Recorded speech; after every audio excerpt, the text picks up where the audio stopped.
Hello लोगोफोर, दिनैनि बे गोदान मोनसे भिडिअनि गेजेरजों नोंथांमोनखौ गासैखौबो बरायनानै लाग्रोबाय। स' लोगोफोर, ओरैनोथ' नोंथांमोना दायो भिडिअनि टाइटेल आरो थाम्बनेइलावथ' नायनानै एसेब्लाबो हमनो हाखादोंआनो जानांगौ दिनै आं मानि सायाव भिडिअखौ लानानै फैदों। स' लोगोफोर, दायो आं नोंथांमोननि सेराव लानानै फैदों मोनसे गोदानै फैनो गोनां बैसागु मिउजिक भिडिअनि सायाव आपडेट लानानै।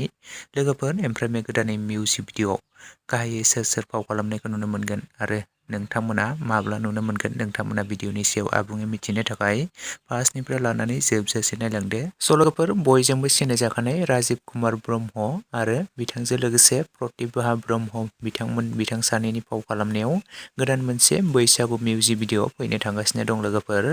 जाय फैनो गोनां मिउजिक भिडिअनि टाइटेल आरो थाम्बनेइलनि मुङानो जादों सादु सयनासि। आरो लोगोफोर, बे मोनसे गोदानै फैनो गोनां सादु सयनासि मुंनि गोदान मोनसे मिउजिक भिडिअनि मेथाइखौ रोजाबदों खनसाय ब्रह्म बिथां।